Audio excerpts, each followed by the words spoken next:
మన ప్రభువైన యేసు క్రీస్తు ప్రభు నామమున మీ అందరికీ నా వందనములు తెలియజేస్తూ ఉంటున్నాను. ప్రియమైన వారులారా, దేవుడు మనతో తన సత్య సువార్తను అందించడానికి మన మధ్యకు వచ్చి ఉంటున్నాడు. వాక్యంలో మనం చూసుకున్నట్లయితే ప్రసంగి 12వ అధ్యాయం 7వ వచనం. అందరూ బైబిల్ తీసి చదవండి. ఎవరు కూడా సమయము వ్యర్థము చేయకండి. సహోదరుడా, సహోదరి, దేవుని వాక్యం చాలా విలువైనది, అమూల్యమైనది, బంగారం కంటే ఎంతో శ్రేష్టమైనది. కాబట్టి భయము కలిగి, భక్తి కలిగి దేవుని వాక్యంని వినాలి. దేవుని వాక్యంను హృదయంలో చేర్చుకోవాలి. దేవునితో సంబంధాన్ని కలిగి ఉండాలి. చూడండి, ప్రసంగి 12వ అధ్యాయం 7వ వచనం. మన్నైనది వెనుకటి వలనే మరలా భూమికి చేరును, ఆత్మ దాన్ని దయచేసిన దేవుని యొద్దకు మరలా పోవును. చూసారా? మన్నైనది వెనుకటి వలనే మరలా భూమికి చేరును. మానవుడి శరీరము మట్టి శరీరము, అయితే మానవునిలో ఉన్నటువంటి ఆత్మ దేవుని ఆత్మ. కాబట్టి దేవుడు ఏం ఉద్దేశం కలిగి ఉంటున్నాడో తెలుసా? మరణించిన తరువాత మానవుడు మోక్షమున ప్రవేశింపగోరుచున్నాడు. దేవుని ఉద్దేశమై ఉంటున్నది. దేవుని ఆత్మ గనుక ఆయన దయచేసినటువంటి ఆయన యొద్దకు తిరిగి మరలా పోవును. అయితే దేవుడు తన ఆత్మ తన యొద్దకు వెళ్ళాలంటే పాప పరిహారం అనేది అవసరమై ఉంటున్నది. మానవునిలో ఉన్నటువంటి పాపమును కడిగి పవిత్రపరచుకోవాలి. దేవుని ఆత్మగా ఎంచబడాలి, దైవ ఆత్మగా ఎంచబడాలి. కాబట్టి మానవుడు పుడుతున్నాడు, మరణిస్తున్నాడు, మరణించిన తర్వాత ఎక్కడికి వెళ్తున్నాడు అన్న విషయాన్ని ప్రశ్నించుకుంటే ఒకటి పరలోకం, ఒకటి నరకం. సహోదరుడా, సహోదరి, మన్నైనది వెనుకటి వలనే మరలా భూమికి చేరును. ఈ దినమున నీవు మరణిస్తే, ఈ దినమున మనం మరణిస్తే మన శరీరమును భూమిలో పాతి పెడతారు. అయితే మనలో ఉన్నటువంటి ఆత్మ ఎక్కడికి వెళ్ళాలి? దేవుని యొద్దకు వెళ్ళాలి. దేవుని యొద్దకు వెళ్ళాలంటే మన ఆత్మ దేవుని చేత ఆయన రక్తములో కడుగబడాలి. రక్షణ జీవితములో, రక్షణ మార్గములో ప్రవేశించాలి. పాప పరిహారము, పాప క్షమాపణ పొందుకోవాలి. ఆ పరిహారము ఎవరిస్తారంటే యేసుక్రీస్తునే ఇస్తాడు. యేసయ్య నామమే రక్ష. ఆ రక్షణలో మనం ఉంటున్నామా? ఎంతోమంది మరణిస్తుంటున్నారు, ఎన్నో సంపాదించుకుంటున్నారు, లోక సంబంధమైనటువంటి అనేకమైనటువంటి రకరకాల వైభవములను అనుభవిస్తుంటున్నారు. అయితే ఆ యొక్క సంతోషము, ఆ యొక్క ఆనందము కొన్ని రోజులు మాత్రమే. రక్షణ లేకుండా మరణిస్తే, పాప క్షమాపణ లేకుండా మరణిస్తే, క్రీస్తు యేసు రక్తంలో కడగబడక మరణిస్తే పాతాళం అనేది ఉంటున్నది, అగ్నిగుండం ఉంటున్నది. కాబట్టి అందులో ప్రవేశించకూడదంటే దేవుని ఆత్మ ఆయన యుద్ధకే వెళ్ళాలి అని దేవుడు నిశ్చయించుకొని ఉన్నాడు, తీర్మానించుకొని ఉన్నాడు, ఇష్టపడుతుంటున్నాడు. అందుకే పాప పరిహారము అనేది మనకు ఇచ్చి ఉంటున్నాడు, పాప క్షమాపణ మనకి ఇచ్చి ఉంటున్నాడు. వాక్యంలో మనం చూస్తుంటున్నాం. వాక్యంలో మనం చూస్తున్నట్లయితే, అయితే మానవుడు పరలోకమునకు ప్రవేశించగలడా? పరలోకమనగా పవిత్రమైనది, మహిమతోనూ ఆనందంతోనూ ఆనంద వైభవముతో నిండిన మహావైభవము గల పురమది. అటువంటి పురములో, అటువంటి పరలోకములో ప్రవేశించాలంటే మానవునిలో ఉన్నటువంటి పాపమును యేసు రక్తము చేత కడుగబడి పవిత్రపరచబడాలి. అప్పుడే ఆ పరలోక రాజ్యంలో ప్రవేశిస్తావు.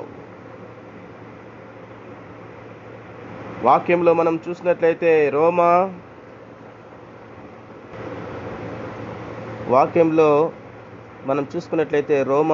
3వ అధ్యాయం 23వ వచనం చదువుకుందాం. రోమా 3వ అధ్యాయం 23వ వచనం.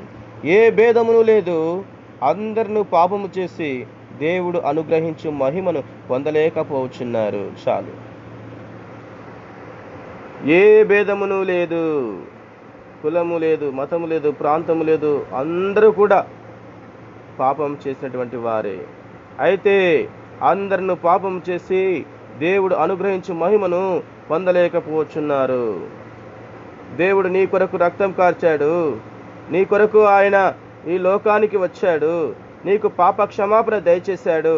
అయితే ఆ మహిమను నువ్వు నిర్లక్ష్యం చేస్తూ, ఆయన సత్యవాక్యమును పెడచెవిన పెడుతూ, ఆయన వాక్యమును నువ్వు అపవిత్రపరుస్తూ, అవమానపరుస్తూ లోక సంబంధిగా జీవిస్తుంటున్నావు. ఇది సరికాదు సహోదరుడా, సహోదరి. కాబట్టి పాపము మీద పాపము, అబద్ధం మీద అబద్ధము, తప్పుల మీద తప్పులు చేస్తూ మానవుడు ఇంకా పాపములోనే జీవిస్తుంటున్నాడు. చిన్న లేదు, పెద్ద లేదు, అందరూ పాపం చేసినటువంటి వారే అని దేవుడు చెప్తుంటున్నాడు. మరి పాప పరిహారము పొందాలి, యేసు రక్తములో పవిత్రపరచబడాలి, యేసు రక్తములో నువ్వు కడగబడాలి. అప్పుడే నీకు పాప క్షమాపణ, అప్పుడే నీకు పరలోక రాజ్యం అనేది దొరుకుతుంది. పరలోక రాజ్యంలో ప్రవేశిస్తావు. దేవుని యొద్దకు నువ్వు, అప్పుడు నీ యొక్క ఆత్మ దేవుని యొద్దకు చేరుతుంది. లేకపోతే నీ యొక్క ఆత్మ మండు అగ్నిగుండంలో పాడవేయబడుతుంది. పరలోకం చేరాలనుకున్న ఈ మానవుడు జన్మ కర్మ పాపాన్ని బట్టి పాతాళము చేరుచూ ఉన్నాడు. కాబట్టి ఆ పాతాళములో చేరకూడదన్నది దేవుని యొక్క ఉద్దేశమై ఉంటున్నది. ఆ పాతాళములో ఎవరు ప్రవేశించకూడదు అని దేవుడు నీ కొరకు రక్తం కార్చాడు. సహోదరుడా, సహోదరి, మత్తయి సువార్త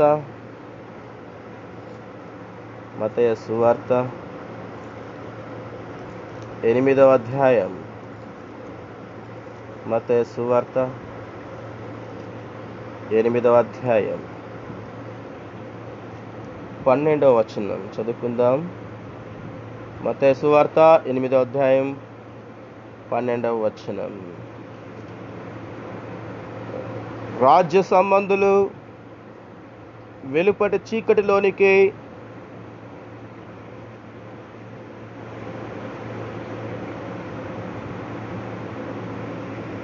త్రోయబడుదురు.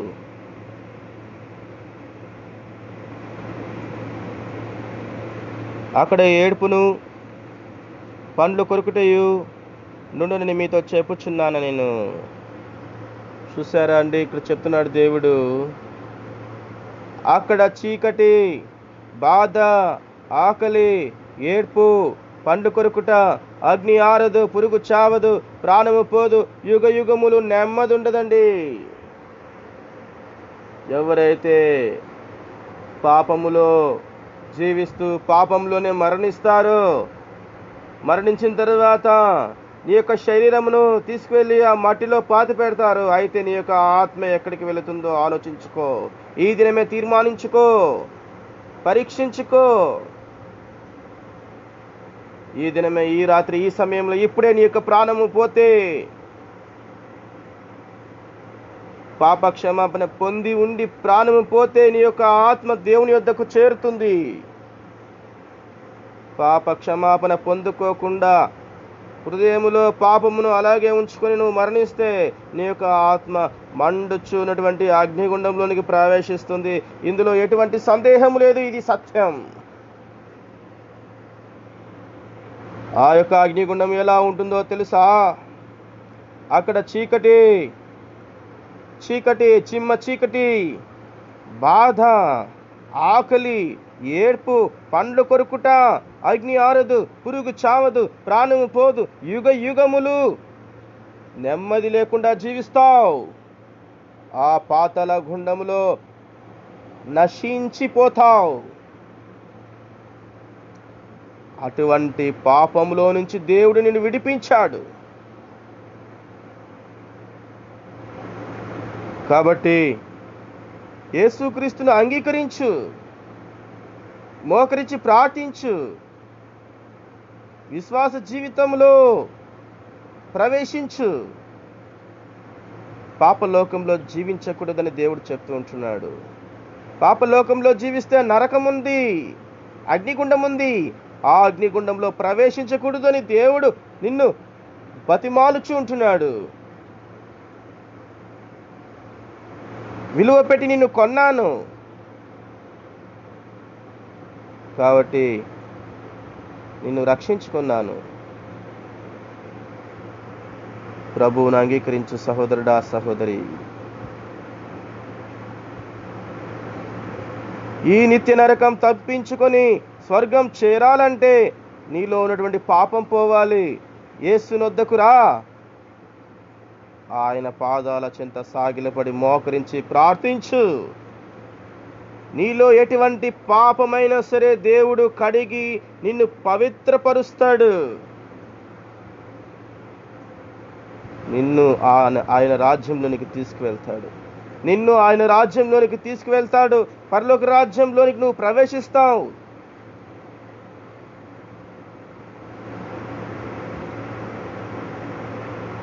కాబట్టి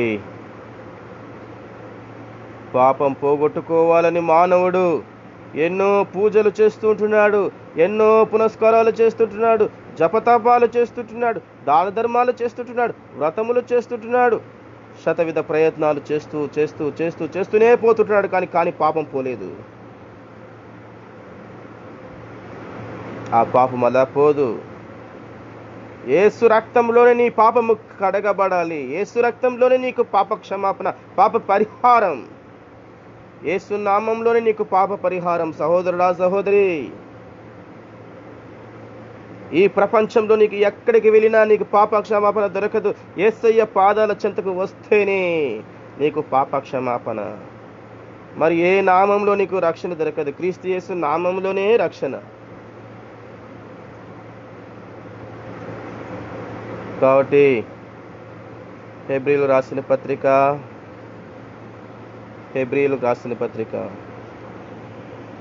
9వ అధ్యాయం, హెబ్రీ 9వ అధ్యాయం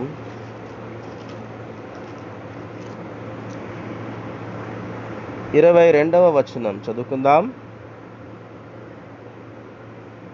హెబ్రీ 9వ అధ్యాయం 22వ వచనం. మరియు ధర్మశాస్త్ర ప్రకారము సమస్త వస్తువులను రక్తము చేత శుద్ధి చెయ్యబడుననియు, రక్తము చిందింపకుండా పాపక్షమాపణ కలుగుదనియు సామాన్యముగా చెప్పవచ్చును. ధర్మశాస్త్ర ప్రకారము సమస్త వస్తువులను రక్తము చేత శుద్ధి చెయ్యబడుననియు, రక్తము చిందింపకుండా పాపక్షమాపణ కలుగనేరదనియు సామాన్యముగా చెప్పవచ్చును. సహోదరుడా, సహోదరి, యేసుక్రీస్తు ప్రభు రక్తము చిందింపబడకుండా నీకు పాపక్షమాపణ లేదు. ఆయన రక్తము చిందించకపోతే నీకు పాపక్షమాపణే లేదు. కాబట్టి రక్తము చిందించాడు, రక్తం కార్చాడు. అయితే మానవుడు ఎన్నో విధాలుగా పాపము పోతుందని ఎడ్ల యొక్కయు మేకల యొక్కయు రక్తము పాపములను తీసివేస్తుందో ఏమో అని ప్రయత్నాలు చేస్తున్నాడు. ఎడ్ల యొక్కయు మేకల యొక్కయు రక్తము పాపములను తీసివేయటం అసాధ్యము. హెబ్రీ 10వ అధ్యాయం 22వ 4వ వచనం, ఏలయనగా ఎడ్ల యొక్కయు మేకల యొక్కయు రక్తము పాపములు తీసివేయుట అసాధ్యము. చూసారా, నీ పాపం, నా పాపం, మన పాపం పోవాలంటే యేసు రక్తములోనే మన పాపములు క్షమించబడతాయి తప్ప వేరే విధానంలో కాదు. వేరే విధానం అంటే ఎడ్ల యొక్క రక్తంతో నీ పాపం పోదు, మేకల యొక్క రక్తంతో నీ పాపం పోదు, అది అసాధ్యం. బైబిల్ గ్రంథం సెలవిస్తూ ఉంటున్నది. మరి ఏ రక్తంతో నీ పాపం కడిగి పవిత్రపరచబడుతుందంటే యేసుక్రీస్తు రక్తం వల్ల నీ పాపము కడిగి పవిత్రపరచబడుతుంది. యేసు రక్తంలోనే నీకు పాప క్షమాపణ. ప్రియమైన వారులారా,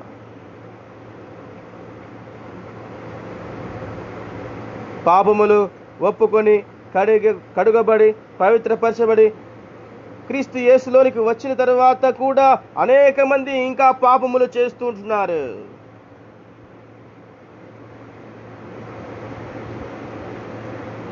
కాబట్టి విశ్వాస జీవిత యాత్రలో పాపము అనేది ఉండకూడదు, పాపమునకు స్థానము ఇవ్వకూడదని దేవుడు చెప్తూ ఉంటున్నాడు.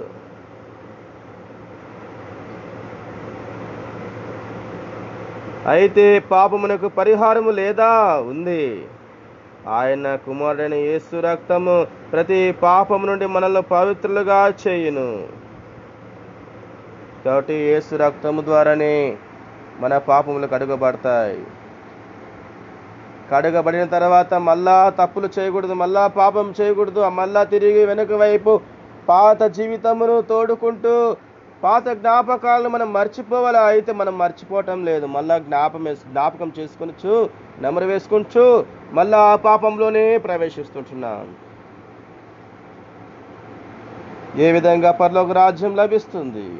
ఈ విధంగా ఉంటే ఎలా పరలోక రాజ్యానికి వెళ్తాం? ఒక్కసారి తీర్మానించుకోవాలా, ఒక్కసారే ఆయన రాజ్యంలోనికి మనం ప్రవేశించాలి. అది దేవుడు కోరుతూ ఉంటున్నాడు.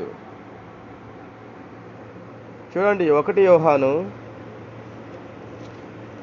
వాక్యంలో మనం చూసినట్లయితే 1 యోహాను 1వ అధ్యాయము 7వ వచనము, అయితే ఆయన వెలుగులోనున్న ప్రకారము మనము వెలుగులో నడిచిన యెడల, మన ప్రభువైన యేసుక్రీస్తు ప్రభువారు వెలుగు సంబంధి కాబట్టి మనము వెలుగు సంబంధాల వల్ల జీవించాలి, చీకటి సంబంధాల వల్ల జీవించకూడదు. చీకటి పాపమునకు గుర్తు, వెలుగు పరలోక రాజ్యానికి గుర్తు. కాబట్టి మనము వెలుగులో జీవించాలా, అనేక మందికి వెలుగును పంచిపెట్టాలి.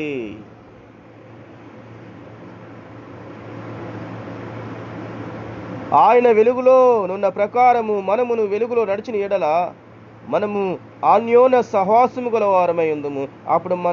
అప్పుడు ఆయన కుమారుడైన యేసు రక్తము ప్రతి పాపము నుండి మనల్ని పవిత్రులుగా చేయును. అనుదినము నిత్య జీవితంలో మనము,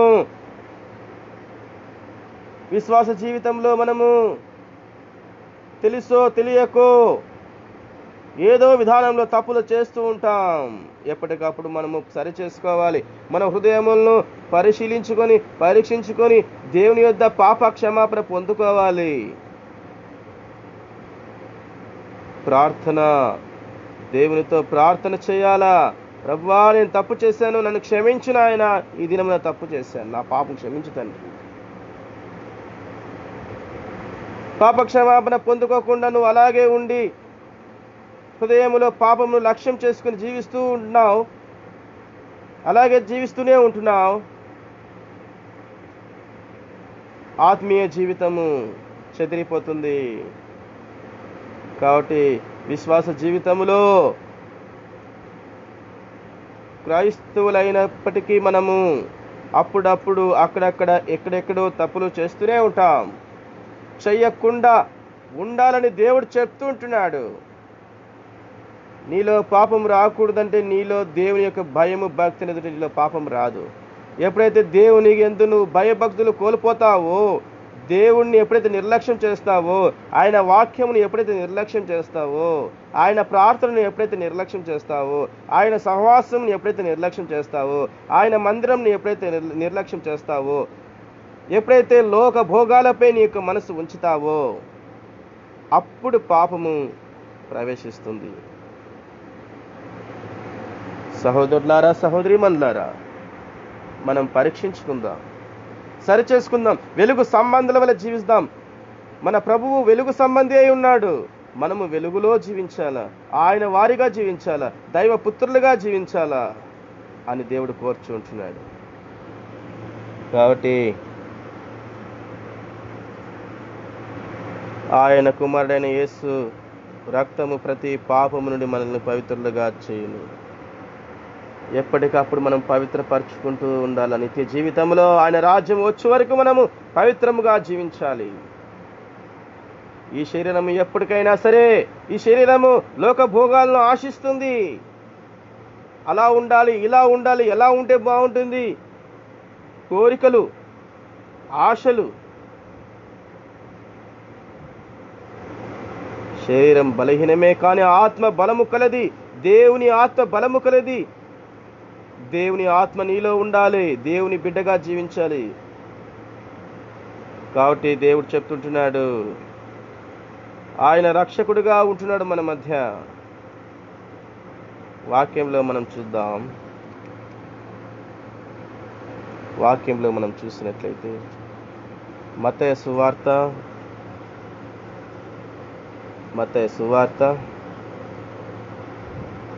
1వ అధ్యాయం 21వ వచనం. మత్తయి సువార్త 1వ అధ్యాయం 21వ వచనం. ఆమె యొక్క కుమారుని కనను, తన ప్రజలను వారి పాపముల నుండి ఆయనే రక్షించును గనుక ఆయనకు యేసు అను పేరు పెట్టుదవనెను. చాలు. ఆమె యొక్క కుమారుని కనను. కన్య మరియ గర్భమందు యేసుక్రీస్తు ప్రభువు జన్మించాడు. ఎందుకంటే నీ పాపములు, నా పాపములు తీసివేయడానికి. పాపంలో నుంచి మనల్ని రక్షించాడు. రక్షించడమే కాదు, ఆయన సొత్తుగా చేసుకున్నాడు. ఆయన సొత్తుగా ఉన్నటువంటి మనము పాపపు సొత్తుగా జీవిస్తున్నాం, అపవాది సొత్తుగా జీవిస్తున్నాం. అలా జీవిస్తే పాతాళ గుండంలోకి వేయబడతాం. అటువంటి పాతాళ గుండంలో వేయబడకూడదు, అటువంటి పాతాళ గుండంలో ప్రవేశించకూడదు. అంటే యేసు రక్తములో మన పాపములను కడుగుకొని పవిత్రపరచబడి దేవుని యొద్దకు మనము సాగిలపడి ఆయన నమస్కరించి, ఆయన స్తుతించి, గణపరిచి, ఆరాధించ బద్దలమై ఉండాలా, ఆయనను వెంబడించే వారిగా ఉండాలని దేవుడు చెప్తుంటున్నాడు. నిత్యము ఆయనలో మనం జీవించాలా, క్రీస్తుని వెంబడించాలా. అనుక్షణం ప్రతిక్షణం మనం హృదయాలను పవిత్రపరచుకోవాలా, ప్రభునందు ఆనందించాలా. కాబట్టి శరీరము విడువబడుతుంది, ఆత్మ వేరైపోతుంది. అయితే ఆ ఆత్మ దేవుని యొద్దకు చేరాలని దేవుడు ఇష్టపడుతుంటున్నాడు ఈ సమయం వేళ.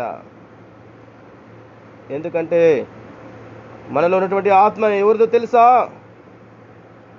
మన యేసుక్రీస్తు ప్రభువుది. మనము ఆయన వారిగా జీవించాలే కానీ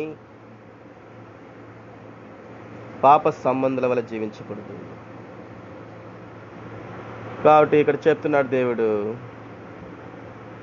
తన ప్రజలను వారి పాపముల నుండి ఆయనే రక్షించును కనుక ఆయనకు యేసు అనే పేరు పెట్టుదమైన. యేసు అనగా రక్షకుడు రక్షించాడు. కాబట్టి ఆయన రక్షణలో ఉండాలి. ఆ రక్షణ నువ్వు పొందుకోవాలని దేవుడు చెప్తుంటున్నాడు. ప్రపంచవ్యాప్తంగా అనేక మంది క్రీస్తు యేసు రక్షణ పొందక, క్రీస్తు యేసు రక్తములో కడుగబడక అనేక మంది మరణిస్తూ ఆ పాతాళ గుండములో ప్రవేశించడానికి సిద్ధంగా ఉంటున్నారు.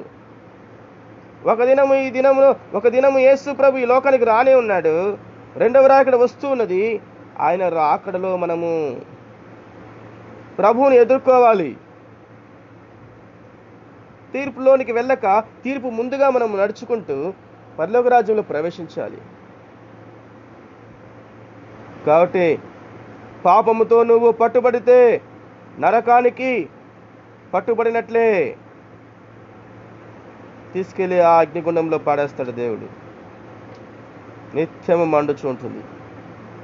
కాబట్టి చాలా భయంకరమైనటువంటి అగ్నిగుండం. పాపులకు ఆ పాతాళ గుండం అనేది సిద్ధపరిచినాడు దేవుడు.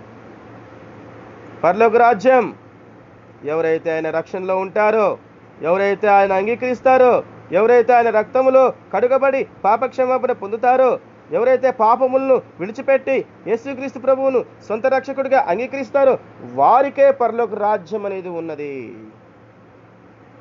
అటువంటి వారే ఆయన రాజ్యంలో ప్రవేశిస్తారు.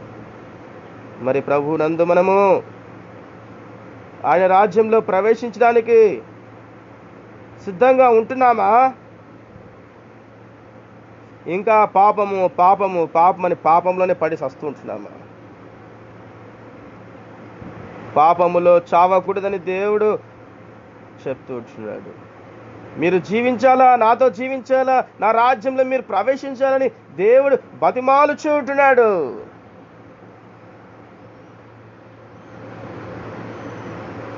వాక్యంలో మనం చూసినట్లయితే మార్కు సువార్త 10వ అధ్యాయం, మార్కు సువార్త 10వ అధ్యాయం 45వ వచనం చదువుకుందాం. మార్కు సువార్త 10వ అధ్యాయం 45వ వచనం. మనుష్య కుమారుడు పరిచారము చేయించుకున్నటకు రాలేదు గాని పరిచారము చేయుటకును అనేకులకు ప్రతిగా విమోచన క్రయధనముగా తన ప్రాణము ఇచ్చుటకును వచ్చినను. చూడండి, ఆయన ఈ లోకంలో వైభవాలు అనుభవించడానికి రాలేదు సహోదరుడా, సహోదరి. నీ కొరకు, నా కొరకు వచ్చాడు. మనకు పరిచారం చేయడానికి వచ్చాడు. అనేక మందికి పాప క్షమాపణ, పాప పరిహారము, పాప విమోచన కలుగు చేయడానికి ఆయన వచ్చాడు. నీ కొరకు, నా కొరకు తను తాను ఆ ఘోరమైనటువంటి సిలువలో అర్పించుకున్నాడు. తన ప్రాణము ఇచ్చుటకు వచ్చాడు.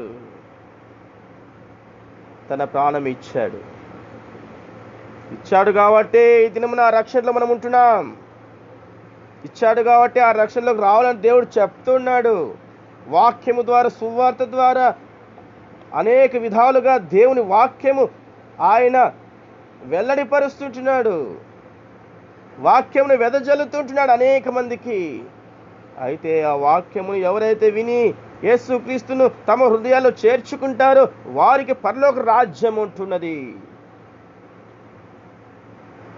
కాబట్టి సహోదరుడా, సహోదరి, దేవుడు చెప్తుంటున్నాడు, అంగీకరించు. నేడే నీకు రక్షణ దినం. ఇంకా రక్షణలో ఉండి ఇంకా పాపములో ఉన్నావేమో పరీక్షించుకో. అందుకు దేవుడు ఆకాశ పక్షుల రూపమును గాని, భూజంతువుల రూపమును గాని, లేక సముద్ర మత్స్యముల రూపమును గాని ధరింపక ఆయన మానవ రూపమును ధరించుకున్నాడు. ఎందుకంటే ఆయన మన కొరకు ఆ రక్త మాంసముల చేత మనము చేసినటువంటి పాపముల నిమిత్తము ఆయన నలగొట్టబడ్డాడు. ఆ పిల్లలు రక్త మాంసములు గలవారైనందున ఆ ప్రకారమే మరణము యొక్క బలము గల వానిని అనగా అపవాదిని మరణము ద్వారా నశింపజేయుటకును జీవితకాలమంతయు మరణ భయము చేత దాస్యమునకు లోబడిన వారిని విడిపించుటకును ఆయన కూడా రక్త మాంసములలో పాలువాడాయను. మానవులమైనటువంటి మనము మన కొరకు ఆయన మానవ రూపమును ధరించుకున్నాడు. మనలో ఆయన పాలువాడయ్యాడు. కాబట్టి దాస్యములో ఉన్నటువంటి విడిపించాడు. బానిసత్వంలో ఉన్నటువంటి మనలను ఆయన విడిపించాడు. బానిసత్వంలో చావవలసినటువంటి మనలను బ్రతికించాడు. కాబట్టి అపవాదిని ఓడించి మనలకు రక్షణ ఇచ్చాడు. ఆ రక్షణను మనం పొందుకోవాలని దేవుడు చెప్తుంటున్నాడు. హెబ్రీయులకు రాసిన పత్రిక 2వ అధ్యాయం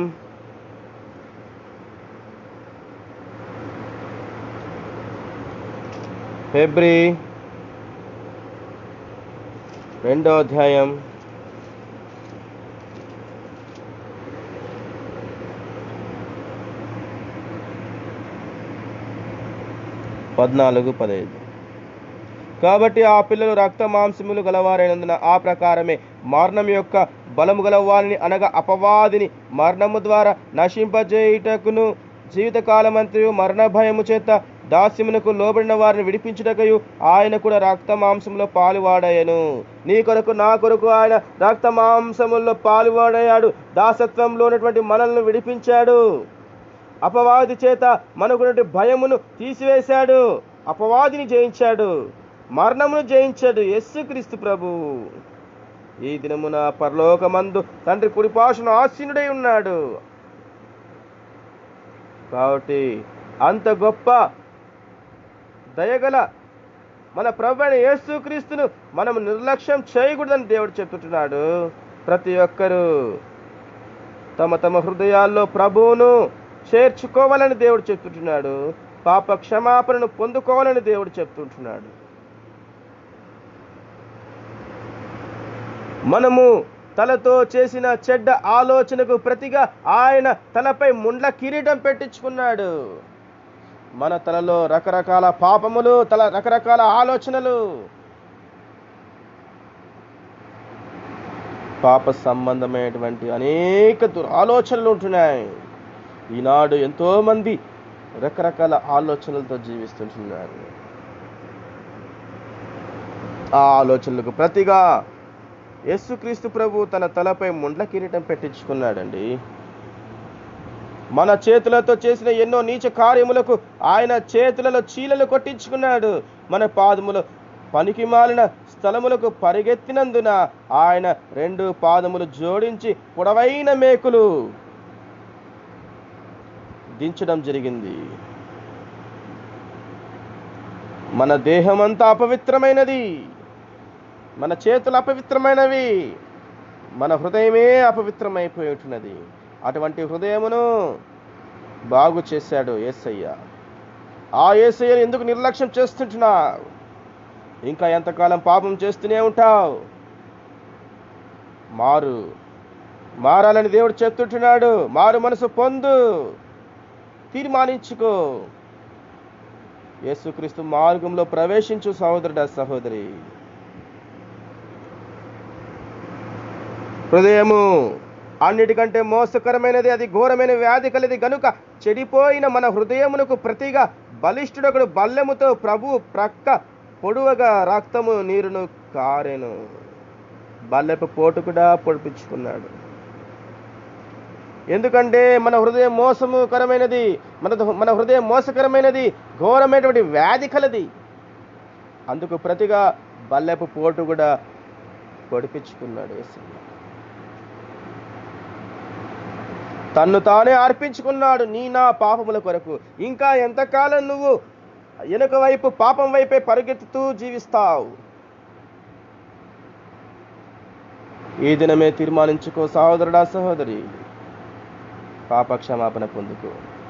ప్రభు నిన్ను ఆశీర్వదిస్తాడు.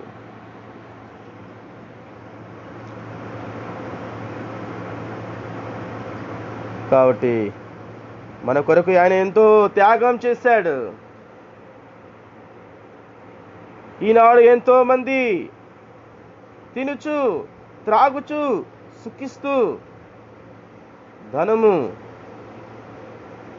నానా విధములైనటువంటి ఆలోచనలు, ఒక్కొక్కరికి ఒక్కొక్క ఆలోచన, ఇవన్నీ కూడా పాప సంబంధంతో ముడిపడి ఉంటున్నాయి. అష్టైశ్వర్యాలు సంపాదించుకోలేనటువంటి ఆలోచన, అవన్నీ ఒక దినం నిన్ను విడిచిపోతాయి. అప్పుడు నువ్వు ఎక్కడికి వెళ్తావు? నీ ఆత్మ ఎక్కడికి ప్రవేశిస్తుంది? ఆలోచించుకో సహోదరుడా, సహోదరి. నీతో బంగారము రాదు, నువ్వు సంపాదించుకున్నటువంటి అష్టైశ్వర్యములు ఏవి కూడా నీ వెంట రావు. ఈనాడు ఎంతోమంది కులము, ఆచారాలు, కట్టుబాట్లు, వ్రతాలు, విగ్రహ సంబంధమైనటువంటి ఆలోచనలతో ఊగిసలాడుతూ సొంత రక్షకుడుగా యేసుక్రీస్తు ప్రభువును అంగీకరించక దుష్టత్వంలో, నష్టత్వంలో, భ్రష్టత్వంలో, పాపములో నలిగిపోతూ మరణిస్తుంటున్నారు. పాప క్షమాపణ లేకనే మరణిస్తుంటున్నారు. ఇటువంటి వారు ఏ రాజ్యంలో ప్రవేశిస్తారు? పరలోక రాజ్యం ఎలా వస్తుంది? ప్రభువైన యేసుక్రీస్తు రక్తంలో కడుగబడుట వలనే సాధ్యమవుతుంది పరలోక రాజ్యం. రక్షణ లేకపోతే, యేసు రక్తంలో పాపములు కడుక్కోకుండా, రక్షింపబడకుండా పాపంలోనే ఉండి మరణిస్తే నిత్య నరకం. అటువంటి నరకం నుంచి తప్పించుకో సహోదరుడా, సహోదరి. దేవుడు మాట్లాడుతూ ఉంటున్నాడు ఈ దినమున. నీ హృదయము పరీక్షించుకో, నీ హృదయము ఎప్పటికప్పుడు పరిశుభ్రపరచుకో, నిన్ను నీవు సరి చేసుకో. కాబట్టి మట్టి శరీరం మట్టికే పోతుంది, అయితే దేవుని ఆత్మ ఆయన యొద్దకే పోతుంది. దేవుని ఆత్మ ప్రభు యొద్దకే చేరాలి. సహోదరుడా, సహోదరి, ఈ రీతిగా దేవుడిని ఎంతో ప్రేమతో ఆహ్వానిస్తున్నాడు, పిలుస్తుంటున్నాడు. వాక్యంలో మనం చూసినట్లయితే 1 కొరింథీ 15వ అధ్యాయం 3వ వచనం. 1 కొరింథీ 15వ అధ్యాయం 3వ వచనం. నాకు ఇయ్యబడిన ఉపదేశమును మొదట మీకు అప్పగించితిని, అదేమనగా లేఖముల ప్రకారము క్రీస్తు మన పాపముల నిమిత్తము మృతి పొందిన, సమాధి చేయబడిను, లేఖముల ప్రకారము 3వ దినమున లేపబడెను.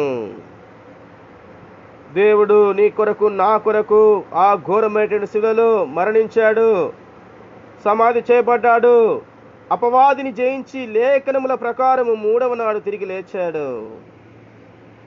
దేవునికి స్తోత్రం కలుగునుగాక. ఇంత గొప్ప రక్షణ నీకు ఇచ్చాడు. మరణమును జయించాడు, అపవాదిని జయించాడు. మనము కూడా అపవాదిని జయించాలి. ఈ లోకంలో ఉన్నటువంటి పాపములను జయించాలి. పాపమును లక్ష్యం చేసుకోకూడదు. పాపం నుంచి మనము విడుదల పొంది క్రీస్తులోకి మనము ప్రవేశించాలి. పాపమునకు బానిసలుగా జీవిస్తే దేవుడు నిన్ను ఏర్పరచుకున్నాడు. అయితే నువ్వు దేవుని ఏర్పాటులో లేకపోతే, దేవుని మార్గంలో లేకపోతే, ఆయన రక్తంలో కడగబడకపోతే, పాప క్షమాపణ పొందకపోతే విడవబడతావు. నీ యొక్క ఆత్మ పాతాళమునకు అప్పగింపబడుతుంది సహోదరుడా, సహోదరి. కాబట్టి దేవుడు పునరుత్థానుడైన ప్రభువునందు విశ్వాసం ఉంచాలా? ఈ దినమున నీవు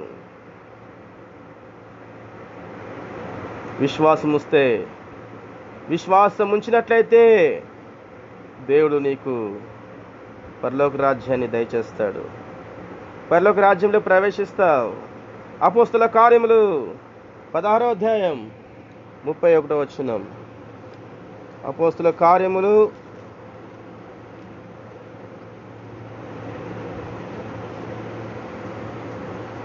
16వ అధ్యాయం 31వ వచనం. అందుకు వారు, ప్రభువైన యేసునందు విశ్వాసముంచుము, అప్పుడు నీవును నీ ఇంటి వారును రక్షణ పొందుదరని చెప్పి చాలు. కాబట్టి ప్రభువైన యేసుక్రీస్తునందు విశ్వాసం ఉంచితే నీవు నీ ఇంటి వారిని గొప్ప రక్షణ పొందుతారు.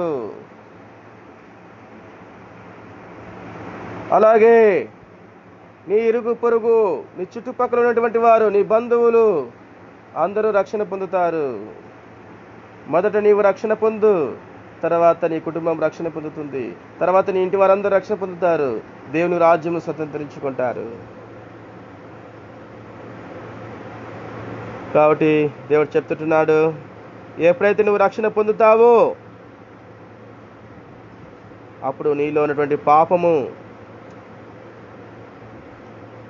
నీలో ఉన్నటువంటి ద్వేషము, నీలో ఉన్నటువంటి కుళ్ళు, నీలో ఉన్నటువంటి అసూయ, ఇవన్నీ కూడా దేవుడు తన రక్తము చేత నిన్ను కడిగి పవిత్రపరిచి నిన్ను రక్షించుకుంటాడు.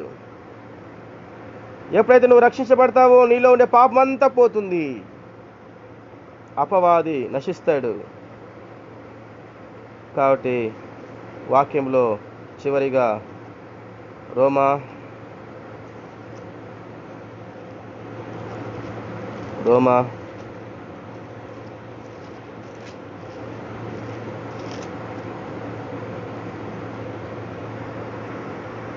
8వ అధ్యాయం,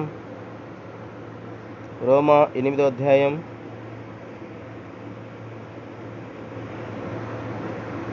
1వ వచనం.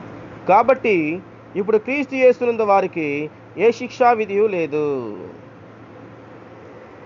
ఎవరైతే రక్షణ పొందుతారో, క్రీస్తులో ఎవరైతే ఉంటారో వారికి ఏ శిక్షా విధియు లేదు, నరకం అనేది లేదు. వారికి ఒక్కటే పరలోక రాజ్యం. వారికి ఏముంటుందంటే పరలోక రాజ్యం. ఎవరైతే క్రీస్తుని అంగీకరిస్తారో, ఎవరైతే యేసుక్రీస్తు ప్రభువును సొంత రక్షకునిగా అంగీకరించి హృదయంలో చేర్చుకుంటారో వారికి ఎటువంటి ఏ శిక్షా విధి కూడా ఉండదు. కాబట్టి సహోదరుడా, సహోదరి, మరి నువ్వు శిక్షా విధి పొందకూడదు అంటే ప్రభువుని అంగీకరించు. ప్రభువుని అంగీకరిస్తే నీకు పరలోక రాజ్యాన్ని దేవుడు ఇస్తాడు. ప్రసంగి 12వ అధ్యాయంలో 7వ వచనంలో చెప్పబడినట్లుగా మన్నైనది వెనుకటి వలనే మరలా భూమికి చేరును, ఆత్మ దాన్ని దయచేసిన దేవుని యొద్దకు మరలా పోవును. కాబట్టి నీ యొక్క ఆత్మ దేవుని యొద్దకు పోవాలంటే యేసుక్రీస్తు ప్రభు నీ హృదయంలో ఉండాలి.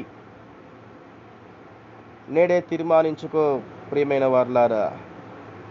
నీ యొక్క ఆత్మ దేవుని యొద్దకు ప్రవేశించాలంటే నీ హృదయంలో క్రీస్తు ఉన్నాడా లేడా? క్రీస్తు నీలో ఉంటే నీవు దేవుని యొద్దకు ప్రవేశిస్తావు. దేవుని యొద్దకు నీ ఆత్మ ప్రవేశిస్తుంది. కాబట్టి పాప పరిహారం అనేది మానవునికి చాలా అవసరమై ఉంటున్నది. ఇంత గొప్ప రక్షణ నిర్లక్ష్యం చేయకుండా దేవుని యందు భయము భక్తి కలిగి జీవిస్తూ ప్రభువైన యేసుక్రీస్తునందు విశ్వాసం ఉంచుము. అప్పుడు నీవును నీ ఇంటి వారిని గొప్ప రక్షణను పొందెదరు. దేవుడిచ్చిన వాక్య భాగమును దీవించి ఆశీర్వదించును గాక. ఆమేన్.